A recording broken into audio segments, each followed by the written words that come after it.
Varna. Varna? Sonia. Thank God. I've lived long enough. The talisman stolen. All the priests massacred. We fought. Rest, Varna. Later we can talk. There's no time. Listen. The talisman has terrible power, which grows in the light. In 13 days, it could destroy the world by storm, an earthquake.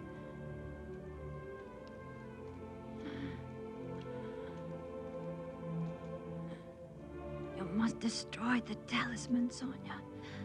Send it into darkness. Swear that you will. I swear. Who took it? I don't know.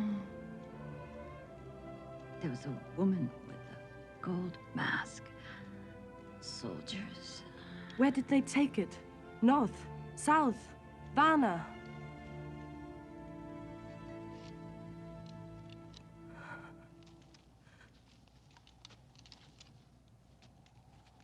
She's dead. And the living have work to do. In a world overflowing with movies, we need a hero. Someone to separate the bad from the good. Sounds like a job. Verbal dioramas. Watches all the movies from comedy to drama. From the top roll sound. And don't forget the action. She'll watch until the end and then she'll give you her reaction. Movies you know, movies you don't. Prequels, sequels, remakes, and trivia and outtakes. Movies you know, movies you don't. Interesting stories, all the categories.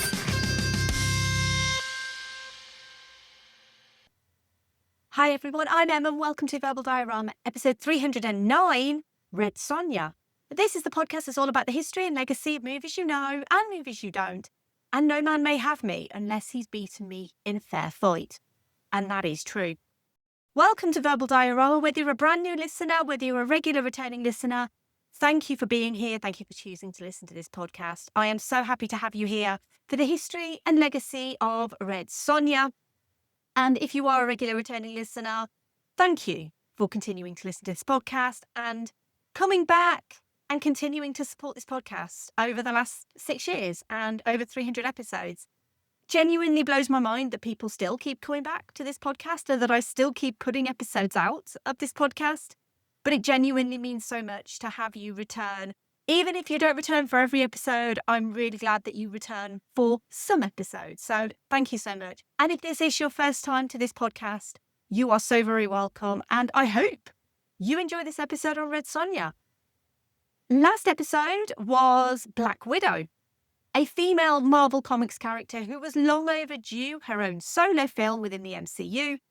And just how long it actually took for Natasha to finally get her dues, including having to die and basically getting a prequel. Now, interestingly, Red Sonya and Black Widow share more than just a colour in the title. Red Sonya is also a female Marvel Comics character. The link between the two and them having episodes right next to each other is actually a coincidence because I didn't realise that Sonya was a Marvel character. To be honest, I just wanted to do a month of female-fronted movies and I wanted to do Black Widow and then I wanted to do Red Sonya. So that's the only reason they are together. But what a lovely coincidence. And while Howard the Duck is often credited for being the first live-action Marvel movie, I think there's a good argument here for it actually being Red Sonya. Here's the trailer for Red Sonya. Her courage was forged out of fire. Her power, a gift of the gods. Her destiny, to become a glorious new hero. Red Sonya. Only one man on Earth is man enough to win her. Don't be a fool. Tried.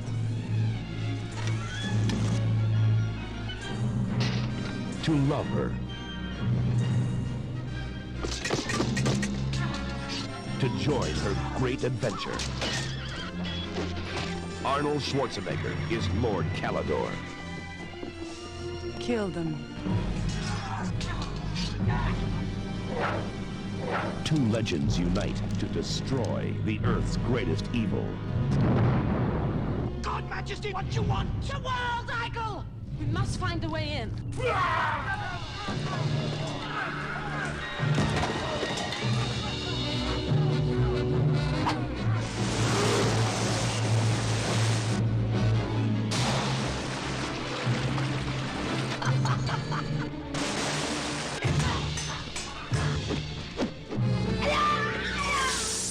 Your Highness learns fast.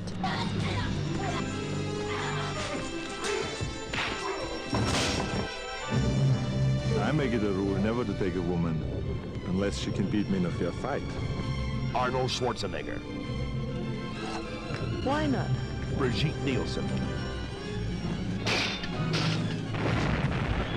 A warrior, a woman, a magnificent new legend.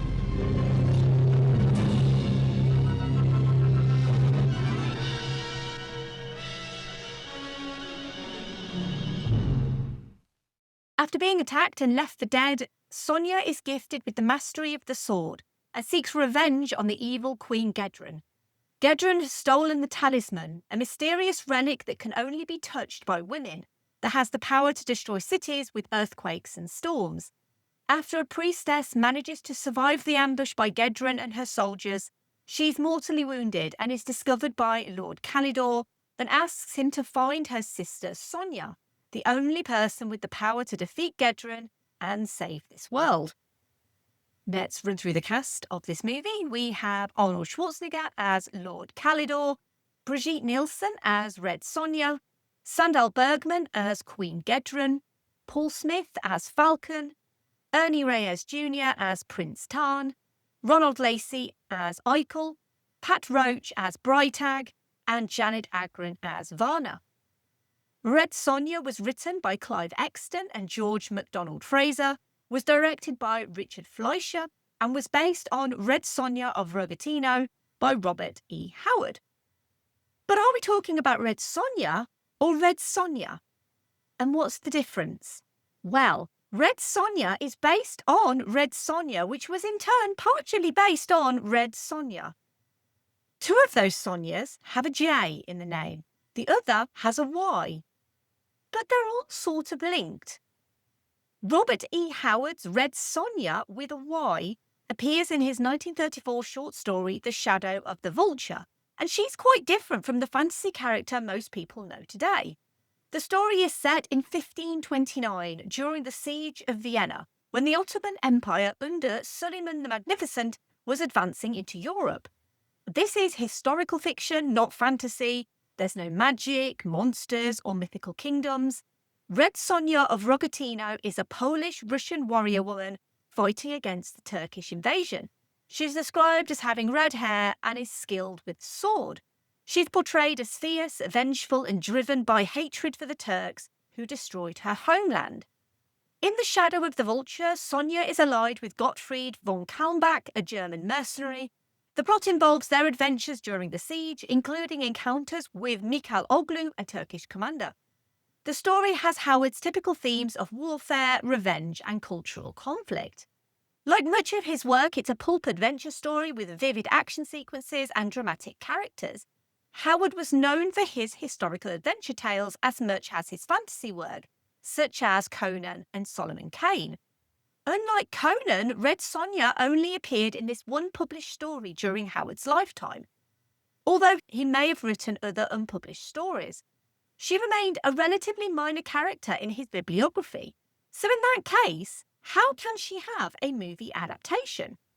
The answer is Marvel Comics. Roy Thomas and Barry Windsor-Smith's Red Sonya with a J debuted in Marvel's Conan the Barbarian number 23 in February 1973 and was a significant transformation of Howard's original Sonya with a Y. Roy Thomas was the writer and Barry Windsor-Smith the artist. Windsor-Smith was already an established artist on the Conan comics and Thomas was known for his skill at adapting and expanding pulp characters for comics. They moved the character from Howard's historical 16th century setting into the Hyborian Age, the prehistoric fantasy world of Conan. This allowed them to incorporate magic, monsters, and sword and sorcery elements that weren't present in the original story. The most notable addition to Sonya's story was her vow of chastity, the idea that Sonya had sworn never to lie with a man unless he defeated her in fair combat. This became central to her character mythology, and it wasn't in Howard's original. They also gave her the iconic chainmail bikini that became her signature look and influenced all subsequent versions. In her first appearances in the Conan comics, she often appeared as an ally, rival, or romantic interest for Conan. The stories typically involved her on various quests or adventures in the Hyborian world, fighting sorcerers, monsters, and tyrannical rulers. She appeared in various Marvel comic series throughout the 70s, but most notably in The Savage Sword of Conan number 78 in July 1982, where a 21-year-old Sonya witnesses her family murdered, their house burned to the ground by a group of mercenaries, and she is sexually assaulted and left for dead. She swears revenge, and the red goddess Skathak appears to her and gives her incredible fighting skills, on the condition she never lie with a man unless he defeats her in fair combat. Sonya has more links to Marvel too, specifically Mary Jane Watson. Mary Jane was originally created by Stan Lee and Steve Ditko in 1965, and she was kept as a mystery character. Readers only saw her from behind or partially obscured by objects like plants. It wasn't until The Amazing Spider-Man number 42 in November 1965 that we finally saw MJ, designed and drawn by John Romita Sr. with her vibrant red hair and the iconic "Face it, Tiger, you just hit the jackpot" line. Why am I mentioning Mary Jane Watson? Well, in Marvel Team-Up number 79 in March 1979, Mary Jane Watson becomes Red Sonya. The issue, written by Chris Claremont with art by John Byrne, has Mary Jane transform into Red Sonya, taking on her appearance, skills, and warrior abilities, complete with chainmail bikini. MJ is said to be a descendant or reincarnation of Red Sonya. In 2007, MJ would once again become Red Sonya in the 2007 Marvel and Dynamite comic 5-issue series Spider-Man Red Sonya, written by Michael Avon Oeming. But this movie clearly states it's based on Robert E. Howard's version of Red Sonya with a Y and not the Marvel Comics version, despite it actually being based on the plot and characterization of Red Sonya with a J and being called Red Sonya with a J. And the easiest explanation for this is rights. It's not an adaptation of Robert E. Howard's historical fiction version of Red Sonya of Rugatino, but the movie credits Robert E. Howard because legally and creatively, his original Red Sonya character was the foundational source, even though the film is actually adapting the Marvel Comics version. Marvel's Red Sonya was directly inspired by Howard's Red Sonya, so when adapting the Marvel character for film, the producers still needed to acknowledge Howard as the original creator. Even though Marvel had developed their own distinct version with different stories, setting, and characteristics, the core character concept is traced back to Howard's 1934 creation. So the movie is simultaneously based on Howard's character, but is actually adapting Marvel's version and set in a fantasy world like Marvel's version, not Howard's historical setting, while also using the Sonya with a J spelling from Marvel, not Howard's Sonya with a Y. It's kind of similar to how superhero movies credit the original comic creators, like Stan Lee, Jack Kirby, and Steve Ditko, even when they're adapting more recent storylines or interpretations from writers like Chris Claremont, Ed Brubaker, or Brian Michael Bendis. But it also feels somewhat wrong in this capacity, but who am I to judge? So with it being officially an adaptation of the Robert E. Howard character Red Sonya of Rugatino, it was announced by Daily Variety in 1983 to be being made into a film adaptation produced by Dino De Laurentiis, with Ralph Bakshi directing. Interestingly, at an open casting call for the movie, it was spelled Red Sonya, S-O-N-I-A. The movie was scheduled to begin filming in summer 1983. However, by April 1984, the movie was being called Red Sonya, Sonya, and it was reported principal photography would begin in September 1984 at Cinecittà Studios in Italy, and in July 1984, Richard Fleischer was announced as replacing Ralph Bakshi as director. Also in July 1984, Sandahl Bergman was announced as being offered the lead role of Red Sonia, now spelled Sonja. Bergman had starred in Conan the Barbarian as Conan's love interest Valeria, but she would end up refusing the role of Sonia and instead would be cast as Queen Gedren. The young and the restless actor Eileen Davidson auditioned for the role of Sonia, and the film was scheduled to film in Italy for 16 weeks.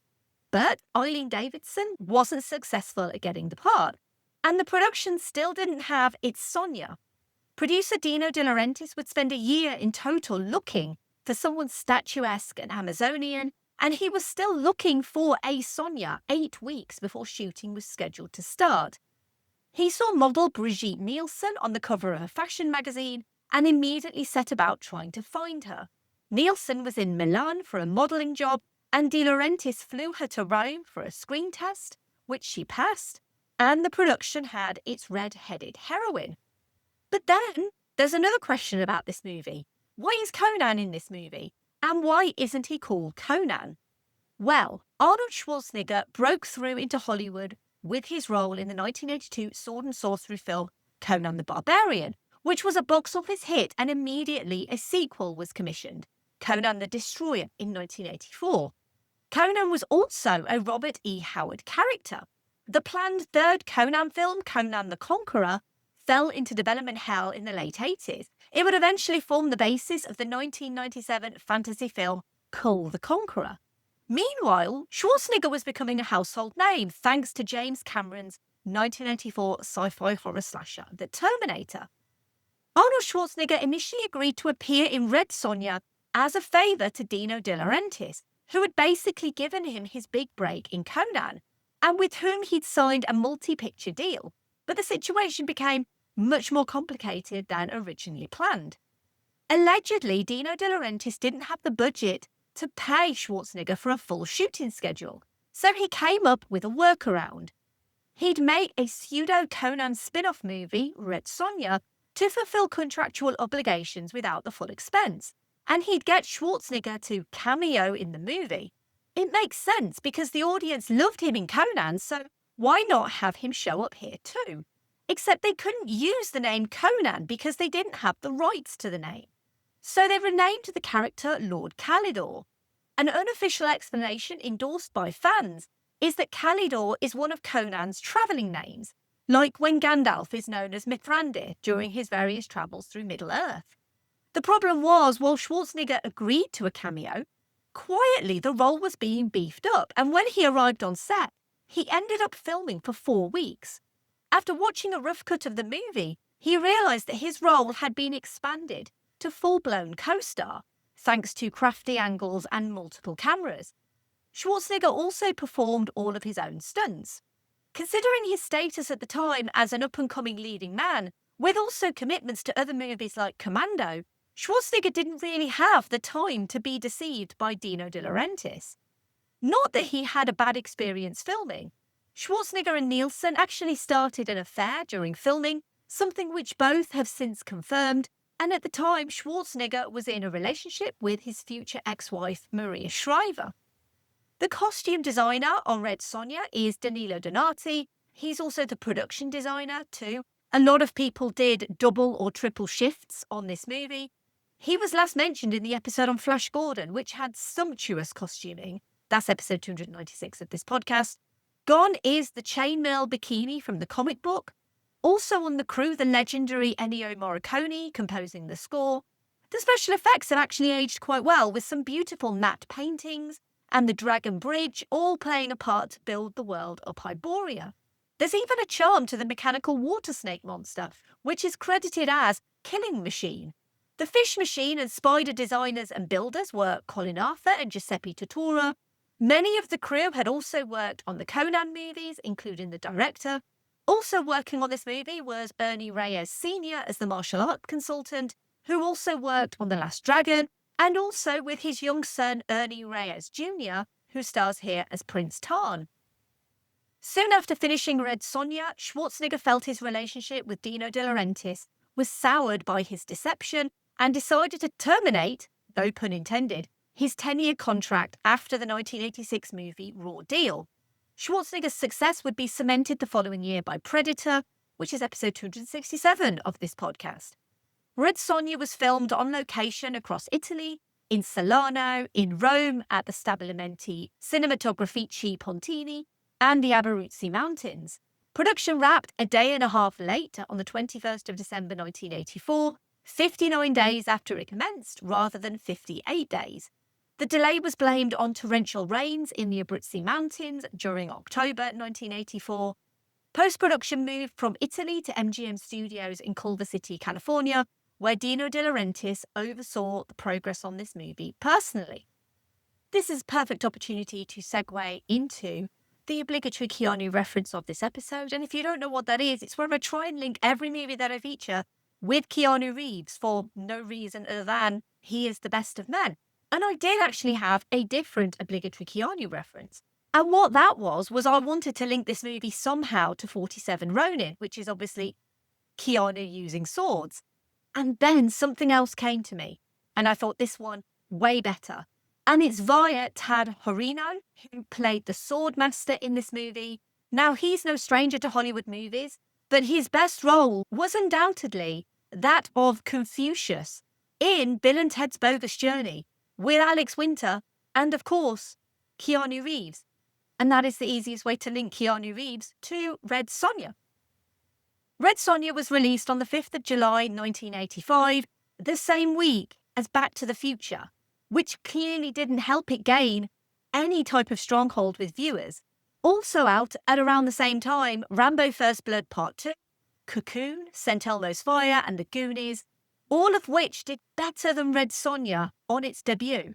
Red Sonja could only manage debuting 9th at the US box office, and it dropped to 13th in its second week. It would end up grossing $6.9 million at the domestic box office on its $17.9 million budget. No international financial information is available. However, I distinctly remember watching this several times as a kid, so it must have had a UK VHS release. Its poor box office was blamed on the oversaturation of sword and sorcery movies, the rushed production, the female lead and villain, and its spurious links to Conan without actually starring Conan, which, to be honest, probably just ended up confusing people. Unsurprisingly, critics also gave this movie a hard time. It has a 21% on Rotten Tomatoes, citing dull, poorly directed and badly miscast. Red Sonja is an uninspired conclusion to Schwarzenegger's Barbarian trilogy, which also it kind of isn't. But again, I think that's the problem with this movie.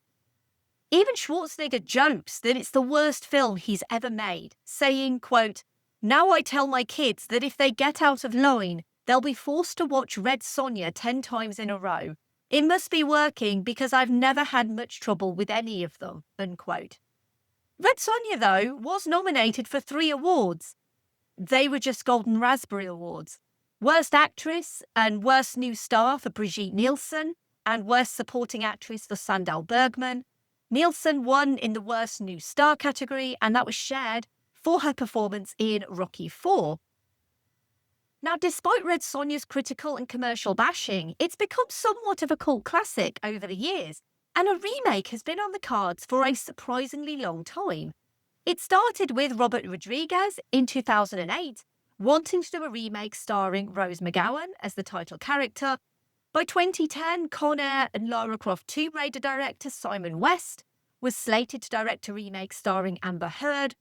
In 2011, Conan the Barbarian was rebooted with Jason Momoa in the lead, and so it made sense to also reboot Red Sonja, but the project halted, got stuck in development hell for several years, until 2017 when a new version was reported to be in the early stages by new rights holders Millennium Films, this time with Bryan Singer, the first choice director.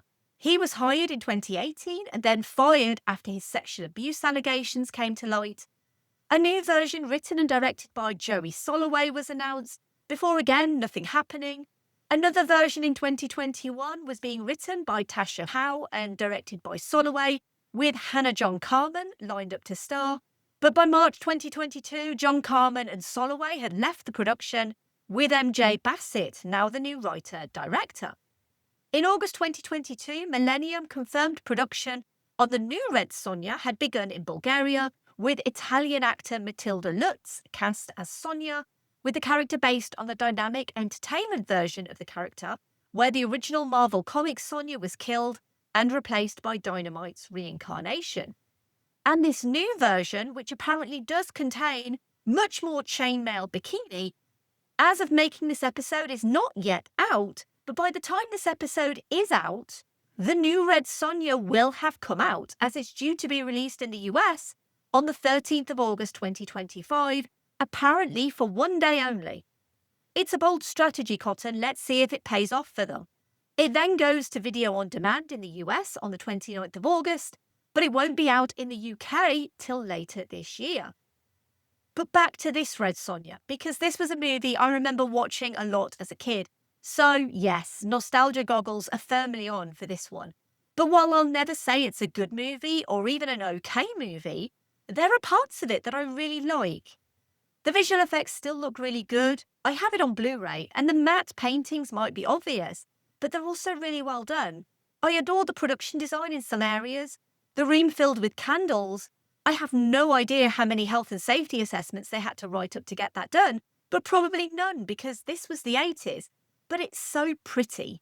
The sets sometimes look a bit like cardboard, but other times they look really impressive. This is a movie that thrives being filmed on location, and I especially love the extended fight scene between Sonia and Kalidor, which shows they're not only impressive swordspeople, but also equals in every respect. Neither is given much, if any, character development. So I like this. I also like that Tarn and Falcon are so bored after a while because it's been going on so long. The sword choreography is no Princess Bride, but it's fine. You can tell Brigitte Nielsen isn't doing most of her own stunts, but you can tell Schwarzenegger is. And honestly, I'm fine with Sonia being a bit bland and uninteresting at times.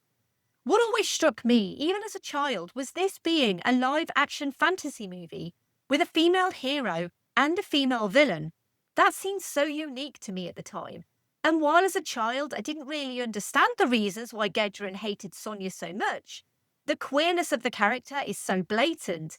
I wonder if this was also a reason that this movie failed. Not only do we have an openly gay villain, rather than just a closeted or queer-coded villain, but also a villain who uses her sexuality to oppress others. Sonia refuses her advances, so Sonia is punished. It's not really the best depiction of a lesbian character. Canonically, recent depictions of Sonia are that she is explicitly bisexual and polyamorous, but back in the 80s, she wasn't canonically bisexual and polyamorous. And this is undoubtedly the most problematic aspect of this movie, because it aligns being homosexual with being dark, evil, and basically going around killing innocent men, women and children with your new glowing green orb that only women can touch, while also ordering the rape of the woman who declined your advances and murdering her entire family, save for a sister at the temple who happens to escape, but still is eventually killed by your soldiers. It's not the best representation. But again, this was the 80s, and nowadays we demand more from our queer representation. As for Sonia herself, Brigitte Nielsen does the best with a terrible script, where Sonia is simultaneously the strongest person and also has to consistently be saved. She is determined, wise, brave and strong. She has constant awareness of the men around her. And no, women don't need to like men better. Men need to be better. And to be honest, the experiences Sonia has had so far fully support her wariness of men. Clearly, she trusts her grandmaster. But this is a full-on revenge story, and Kalidor is literally just stalking a woman in the vain hope he can save her. And of course, according to this story, he does, several times. I want to go back to the Rotten Tomatoes summary. Dull, poorly directed, and badly miscast. Red Sonia is an uninspired conclusion to Schwarzenegger's Barbarian trilogy. Except it's not. And that's the point. It's both an adaptation of a comic book and also not. It's a sequel/spin-off to Conan, and it's also not. It's Sonia with a Y and Sonia with a J. It doesn't really know what it is or what it wants to be. but it's also not the absolute disaster people make it out to be. It's not as dark as Conan the Barbarian or as light as Conan the Destroyer, and it could have been a trailblazer had it actually known how to write a woman as more than just a stereotype. But yes, I think it's about time we credit Red Sonja as the first live-action Marvel movie. But maybe Sonya with an I next time. Thank you for listening. As always, I would love to hear your thoughts on Red Sonja. And as always, thank you for your continued support of this podcast. If you want to get involved and help this podcast grow and reach more people, that would be amazing. You could tell your friends and family about this podcast or about this episode. You can leave a rating or review wherever you found this podcast. And you can find me and follow me on social media. I am at Verbal Diorama. You can like posts, reply to posts, repost posts, however you want to do it. It's all a big help in getting other people to know what this podcast is and hopefully want to come along for the ride. So I mentioned I'm doing specifically female-fronted movies. And what is the biggest female-fronted movie of recent years? Well, it's the subject of the next episode is what it is. And all I'm going to simply say is she's everything. He's just Ken. So please join me next week for the history and legacy of Barbie. Now, if you enjoy what I do for this podcast, or you simply want to support an indie podcaster who does literally everything herself, if you have some spare change, you can financially contribute to the future and the upkeep of this podcast. Now, you're under no obligation because this podcast is free and it always will be free. But if you do get value out for what I do, there are a couple of ways you can help if you can. You can make a one-off donation at verbaldiorama.com/tips, or you can subscribe to the Patreon at verbaldiorama.com/Patreon. All money made goes directly back into this podcast to buy software subscriptions, pay for things like website hosting, and also buy new equipment when it is needed. Huge thank you to the amazing patrons of this podcast: Simon, Laurel, Derek, Kat, Andy, Mike, Luke, Michael, Scott, Brendan, Ian, Lisa, Sam, Jack, Dave, Stuart, Nicholas, So, Kev, Heather, Danny, Stu, Brett, Philip M, Zenos, Sean, Rhino, Philip K, Adam, Elaine, Kyle, and Aaron. If you want to get in touch with me, you can email verbaldiorama@gmail.com. You can give me feedback, suggestions, or you can just say hi. You can also pop over to verbaldiorama.com. You can find all existing episodes on the website, and you can also fill out the little contact form if you want to get in touch. And finally, You didn't seem to want a man's help, but you needed it. So that's why I followed you. I had to be sure that you reached the talisman. I see. I misunderstood. I thought you had another reason.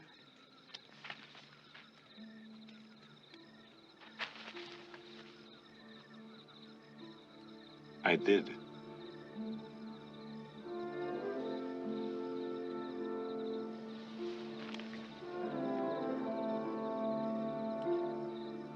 No.